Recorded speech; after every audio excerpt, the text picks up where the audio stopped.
Hey everyone, welcome to the first Spitball video for 2021. I've got Ben here. How are you, mate? Good.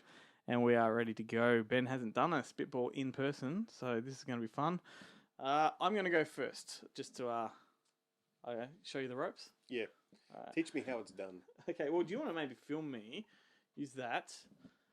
Film me, like follow the Spitball, I guess. All right. All right. Are we on? I'm recording. Okay. Oh, hang on. No, I didn't throw it hard enough. My Spitball game is weak. Don't be afraid to get these wet and nothing's precious in this room, mate. Oh God, I landed on Emu Runner. Oh, you could make an argument that you landed on Eyes Wide Shut, but it is definitely more Emu Runner. Yeah, that'll do. Or Emu Run. It's Emu Run when the Spitball covers the rest of the word. Stop. That's all good. Yeah, we're good. Have you seen Emu Runner? Never even heard of it. Okay, well, I have heard of it. It's released through Umbrella, Aussie film. Essentially, it's Storm Boy with an emu. Right. Naturally, I'm waiting for Platypus Runner and Wombat Jogger. Platypus Braider. Yeah. Watch out for them claws, mate. They're poisonous. Emu, I liked it. It's got who's that Indigenous actor that was in Redfern now, and he's directed a few movies. Wayne Ernie Dingo. Wayne something. I don't remember his name. Ernie Dingo. You thinking of Ernie Dingo? Ernie Dingo is in Emu Runner. There's not much to say about it. It's a disenfranchised Indigenous girl that's sort of having trouble in her family and community, and just finds an injured emu, helps rehabilitate it, and then just sort of befriends it and visits it every day. My only real experiences with emus were all at Caribbean Gardens, where they have signs everywhere saying, "Do not put your fingers through the fence in the emu enclosure because they will attack you." And I can personally validate those signs because I ignored them and I was pecked. Well, as the Americans would call them, emus. Emus. You go ahead. I've got nothing else to add to that. All right. So. Yeah, feel free to really get it splodgy. All right. So you're gonna film me? Oh, yeah. It's your rules, mate. Just what direction do you reckon you might go? Well, it'll be just over there somewhere. Right. Nah, because you squeezed it out. See what happened? Oh, you got to keep it. You got to keep it soggy. Yeah, you did what I did. Rookie mistake. Oh, that's going to cover about 5. Yeah, that's good. That's good, mate. Oh, look at that. Where did that? You know what? I forgot to follow it, but there we go. Finding Neverland or Frantic. I could talk about you got Frantic, 40-year-old virgin, or Finding Neverland. I'm gonna talk about Frantic. I quite like Frantic. Harrison Ford and his wife. Kinski? Is Natasha Kinski? Is she the girl? I don't know. Is it her? Or is it like Emmanuel Vornier or someone? Oh, now we're supposed to be movie connoisseurs here. It's Roman Polanski. Yeah, I can't remember who the model is, but I think it's Emmanuel. Okay, I think it's Emmanuel Vornier. I will take your word for it. Before she met Polanski, kind of thing. Okay, it was like a very early role, but I think you're right. It's a good film. I love it. But I think Harrison Ford is a doctor who goes with his wife to France for a conference. Yep. And she goes downstairs they check into their hotel, and she goes downstairs to get some ice or something, and just doesn't come back. And she completely disappeared, and no one has seen her. And the cops don't believe that she even existed, and no one's listening to him. So Harrison Ford is forced to try and track her down, and that's where he kind of meets Emmanuel Vornier or that's right. Yeah, no, I think you're right. I think you're right. Yep. And she helps him after a bit of initial resistance. She helps him find his wife. It's a really good. It's a dark film. It's really dark. It's around that time when he was doing like Witness and all those kind of not edgy, but he's doing like thrillers. He's doing Presumed like he was Innocent. doing Frantic and Mosquito Coast and not Cape Fear, but you know that brand of thriller, that kind of stuff was his regarding Henry. Or it was that period, that kind of mid career Harrison Ford, kind of stuff. He's playing dads a lot. husbands and dads. What's the other one? It was a bit before, much earlier than The Fugitive, but it's that kind of thing. Like he's the Harrison Ford Renaissance. Felt like The Fugitive was sort of the end of that run. Yeah. Yeah. You got a big splodge on your notes there, mate. Yeah. The outfit will never be the same. Happen often? More than I'd like to admit on camera. I think we're going to go in the same direction, just so I don't land on you. I realise my beard is uneven in the video. You've just drawn attention to it. You've just drawn attention to it. Hang on. Oh, you want me to film this? Yeah. See, when we you'll find my camera. When we do Spitball at the desk together, it doesn't work as fluently as when we do it on Zoom. No. There's a lot more involved. There's mechanics involved here. I'm not even going to... Are you all right? Yeah. Oh, fuck. All right, try again. See what I mean? Like, on Zoom, we can pretend. Yeah. That landed on Henry 2. Godzilla. Let's try and land on that. Oh. Hot Shots 2. Part 2. Or Henry Portrait of Serial Killer. What would you rather talk about? Well, I don't know if you remember this, but infamously, a couple of years ago, I put up on Facebook a list of everyone was doing their top 10 films or whatever kind of nonsense, and you tag people. Yeah, I remember. And I put up like top 10 films I'm embarrassed to admit I've never seen. Henry Portrait of a Serial Killer was one of those films. And while I have watched a number of the 10 films I listed, Henry Portrait of a Serial Killer is one that I still have not seen. Oh, no. Well, we can talk about Hot Shots Part Dukes. What an excellent film. Brenda Back. Charlie Sheen. I think there's some phenomenal fart gags in that film. That Apocalypse Now joke where the boats are crossing. Yeah. I loved you in Wall Street. I love you. And that's also the one where Charlie Sheen swims underwater and farts, and the guys on the U-boat like collapse. Like such Terrible joke. Like but we hilarious. Who was in that one? Ryan Stiles is in that one. You know from Whose Line Is It Anyway? Yeah. The Drew Carey Show. I love Ryan Stiles. Yeah. He's not made many movies. No. And did Pat Proft write that one? I think Pat Proft was behind that. Right. And are they kind of Zucker brother? Yeah, I think Jim Abrahams produced, directed right. these, and he was the co-creator of those earlier films. Yeah. And they kind of broke off into Zucker Abrahams directions. Right. And Pat Proft kind of danced between them both. Right. And Pat Proft, I think, wrote Police Academy as well. The only film he ever directed was Wrongfully Accused. What a classic film. With Leslie Nielsen. Speaking of The Fugitive, you know, that classic joke when he pretends he's a surgeon and she goes, "ICU doctor?" "I see you too." Terrible. But Pat Proft is someone that may be on the show later this year. So oh, fantastic. Yes, that's going to be exciting. Yeah. He's given me a maybe. David Zucker as well.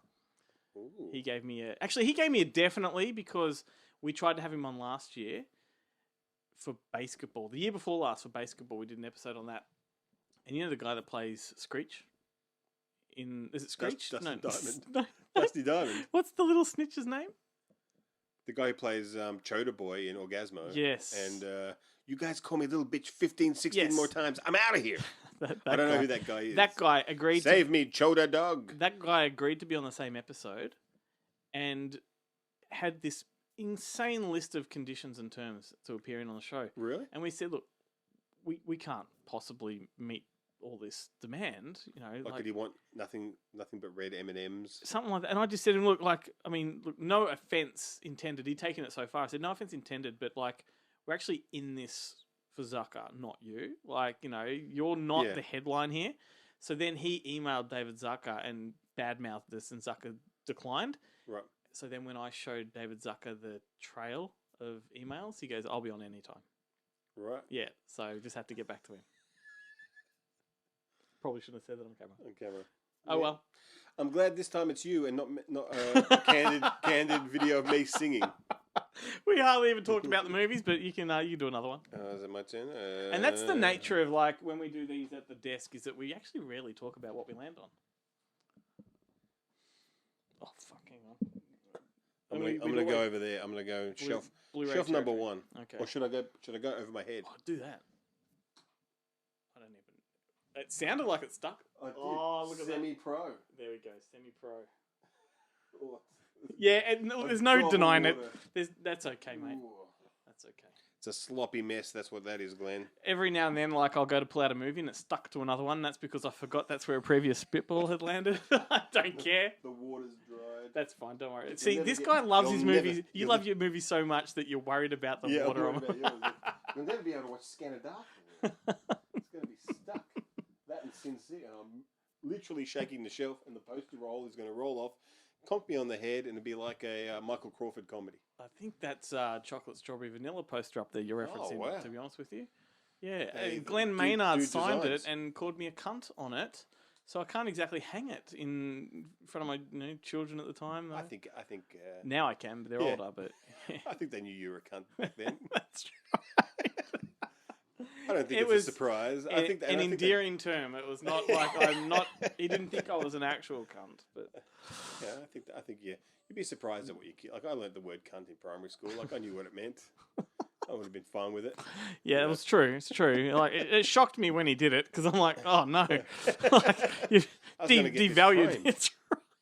Now when I sell this on eBay, like if the person isn't a cunt, I can't sell it. So we've probably maxed out that quota. So SemiPro, not my favorite. I don't even know why I've got that one. The only joke I really remember in that is that the guy's wife, one of the players' wives, is cheating on him, and he's completely oblivious to it, or he's. But isn't that like a shtick he does in nearly everything? I think it is. It's that guy who's in like a lot of all of the Will Ferrell / Adam Sandler. That's not Alan Covert, is it? It's a bit tight. Well, you should have lubed that one. You should be lubed up by now that you've hit it with a.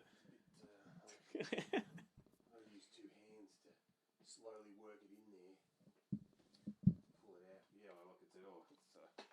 It's definitely. It's SemiPro. It doesn't matter. SemiPro. What's the name of that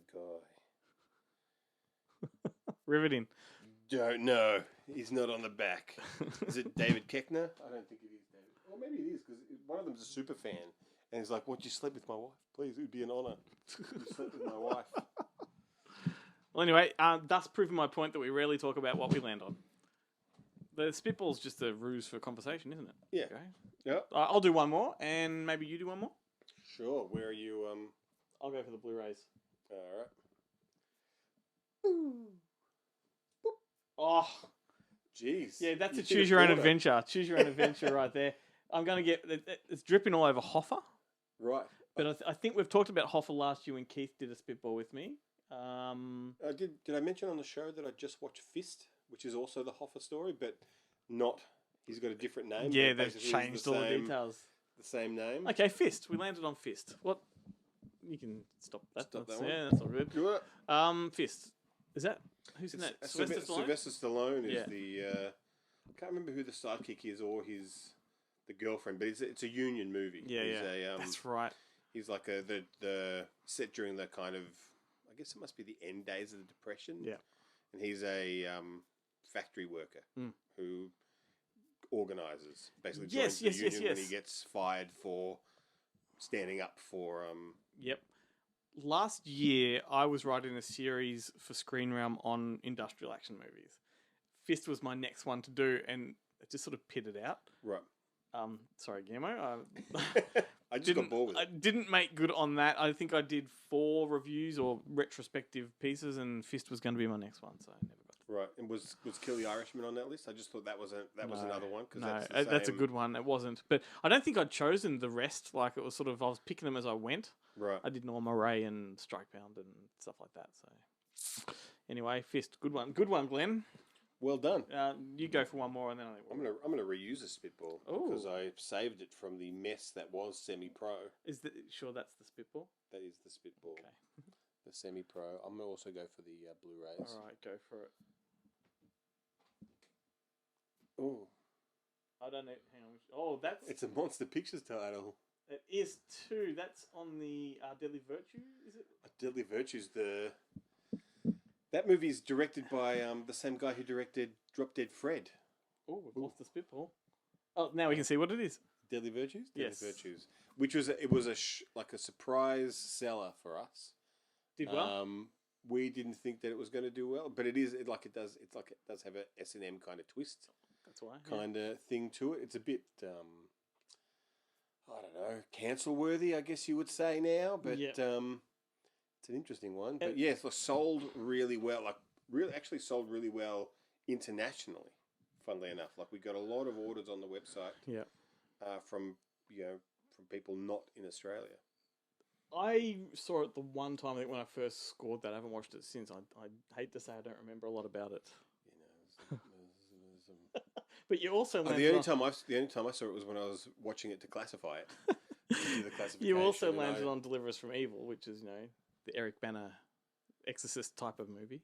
Never seen it. That was a pretty good one too, where he plays like a FBI agent that gets caught up in a case that's all about demonic possession. Oh, right. Yeah. So Chopper does the FBI. Chopper meets Exorcist 3. Now that would be a film. Oh. I'd love to watch that. Nah, mate. There's no demon here. Fucking head spinning and shit. Did you see the devil? Nah, mate. I was watching Keithy, who was watching a bug on the wall. You got like he plays the Exorcist and he's got his dick hanging out. And his dad, I heard you like exorcise the demons. Nah, Dad, it's bullshit. I thought you were going to say, I heard you crying in the chapel. On a great big sunny day. I think this is a shambles of a video, but what the hell? Fun. Yeah. Fun. Tuesday Night Shambles. Well, that'll do. I'm Ben Helwig. This is Tuesday Night Shambles.